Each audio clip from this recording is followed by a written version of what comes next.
Hei og velkommen til en spesialepisode av Sølvbergets podcast. Vi på Kopervik bibliotek på Karmøy i Nord-Rogaland for å snakke med noen av dem som jobber i området rundt her. Og i denne episoden så det Ingrid Bie Helgesen som jobber på Haugesund Folkebibliotek.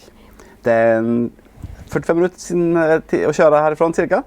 Takk for at du kom. Jo, bare kjekt. Hva det du har lyst til å snakke om for bøker? Alle har fått lov til å ta med seg sine akkurat hva de har lyst til. Ja. Og du har valgt? Jeg har valgt å ta med meg Rachel Cusk. Ja.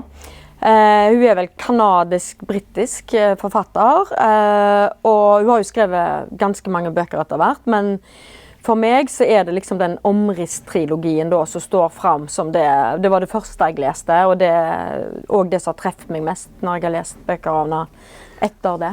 Ja, for det 3 bøker, og de heter Omriss, Transit og Kudos. Ja, stemmer. Og du har tatt med... Jeg har tatt med alle 3, for de henger veldig tett sammen. Ja. Og jeg leste det jo jeg leste vel de 2 første først, og så den siste etterpå når den kom. Så for meg var det en sånn leseopplevelse som har festet seg veldig, og bøker jeg gjerne anbefaler til folk som er veldig glad i god litteratur. Da. Ja. Hva det liksom... Hva greien med bøkene? Hva handler de om? Sånn kort, og så hva som grunnen til at du... Ja. I disse bøkene så treffer vi en ganske ung forfatter som heter Faye. Og hun, i første boka så hun på vei til Aten, hun skal holde et skrivekurs. Og så treffer hun en greker som sitter ved siden av henne på flyet. Og så begynner han å fortelle om sitt liv. Og så stiller hun noen spørsmål, og så forteller han enda mer. Og det Rachel Cusk gjør i disse bøkene, det at Faye på en måte personen som vi følger, men hun egentlig ganske i bakgrunnen. Men så trer hun frem mer og mer, men hun gir på en måte ordet til andre mennesker som hun treffer. Hun som en katalysator. Ja. Ja. Og det det som jeg synes så utrolig spennende i disse bøkene. Det alle stemmene som får komme frem, alle perspektivene, alle tankene, alle erfaringene som folk jo bærer på, som hun da får de til å fortelle om. Og dermed så løfter jo disse bøkene opp på et veldig sånn eksistensielt plan, for det handler om sånn dypt menneskelige erfaringer, synes jeg, og det det som gjør det så utrolig spennende. Ja. Og så det samme person i alle 3 bøkene? Faye den samme. Ja. Ja. Så hun ute og reser, for eksempel, og så treffer hun mye folk. Ja. Det minner meg om når du snakker sånn, for jeg har ikke lest Rachel Cusk. Hun en sånn forfatter som jeg har lånt med meg hjem mange ganger. Og så på grunn av at jeg leser så mye til jobbet, så har det liksom alltid blitt levert tilbake uten ulest. Men at jeg har lånt, det betyder jo at det noe som jeg føler virker veldig interessant. Ja. Så hun minner meg litt om Donna Levi? Donna Levi. Ja. Ikke Donna Levi, heter hun det? Nei, hun heter... Debra Levi. Ja, Debra Levi. Ja, Debra Levi. Fordi den der tingen med at man lär känna huvudpersonen genom de hon möter, sant? Det verkar så intressant. Ja. Men vad det du sa att det var existentiellt. Vad betyder det? Vad är det hon skriver om, och vilken måte skriver hon på? Ja, nei, altså, jeg føler de samtalene hun da fører med disse menneskene hun treffer, altså hun skraper litt under overflaten da. Sånn at når folk treffer henne, så forteller de om livet sitt. De forteller om det de er opptatt av. Så for å ta han grekeren på flyet da, som første mannen hun møter, så forteller han om ekteskapet sitt, om at kona vil gå fra han, at han bekymret for forholdet til sønnen sin, for eksempel.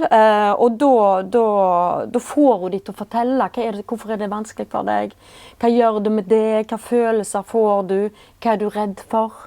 Sant? Og så møter du jo andre mennesker. Når hun kommer til Aten, så treffer hun en forfatterkollega, så får han fortelle hva han har vært opptatt av i det siste.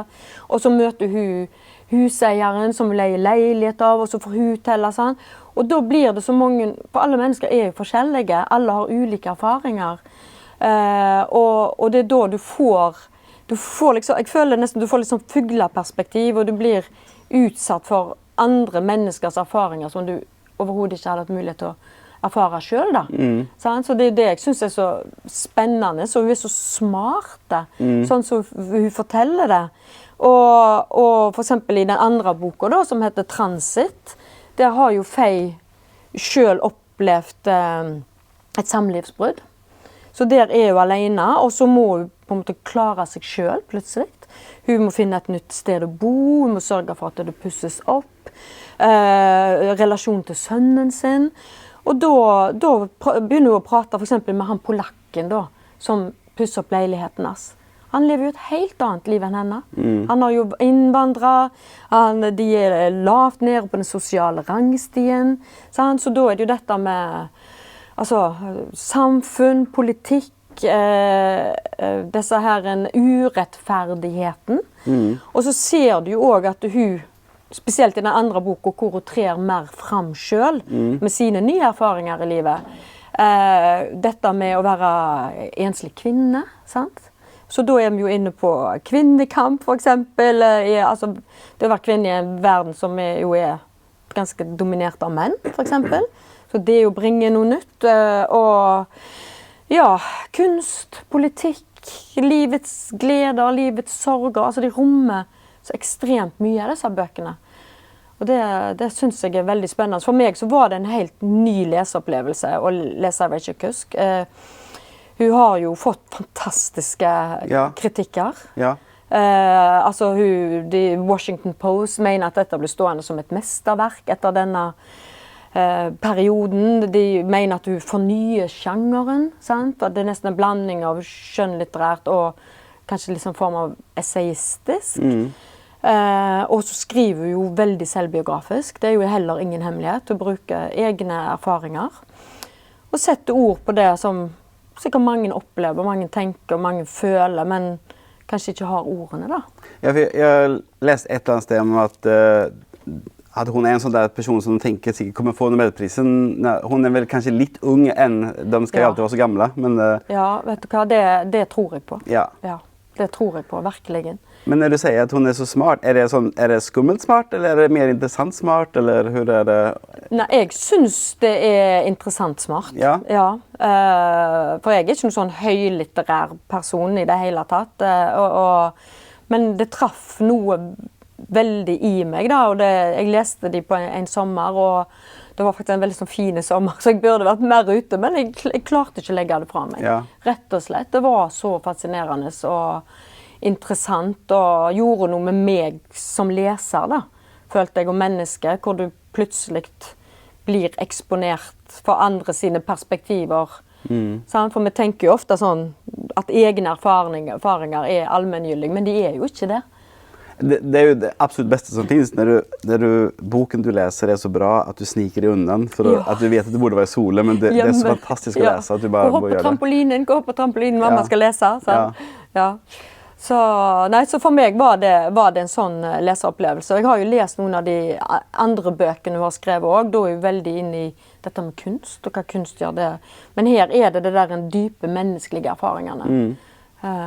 Som jeg synes var utrolig god. Det är ganska länge sedan de här böckerna kom ut, och du läste den sista läste du när de kom ut, så de här böckerna har ju varit med dig ganska länge. Ja, de har det. Så den sista i trilogien kom ut i 2019. Ja. Så det er jo noen år siden jeg har lest dem, men de har blitt i meg. Ja. Og det er ikke så ofte du egentlig får den leseropplevelsen. Nej. Det är det all man är ute efter när man läser, så att du har något som följer med dig. Vad tror du grunden är det? Är det essentiella med att vara människa? Liksom, vad är det som är grunden till att de har varit så med dig, føler du? Ja, det er nok det med at det på en måte stiller spørsmål om livet, du ser på en måte deg selv litt utenfra. Altså alt fra barndom, ekteskap, livet, relasjoner til venner, til mennesker, kollegaer og alt dette. Hun pakker det så utrolig fint inn. Altså nå når vi snakker om det, får jeg nesten lyst til å lese det igjen. Ja. Faktisk. Jeg tenker kanskje jeg bør gjøre det. Og så er hun så presise og tankevekkende, men jeg synes ikke hun er vanskelig å lese. Ja. Det var kjekt å høre. Ja. De siste setningene var sånn perfekt. Det er et presist språk, og liksom ikke vanskelig, men veldig smart. Ja. Det høres ut som en veldig god anbefaling for meg også å følge. Så tusen takk for at du ville anbefale. Bare hyggelig. Veldig kjekt. Ha det, Ingrid. Ha det.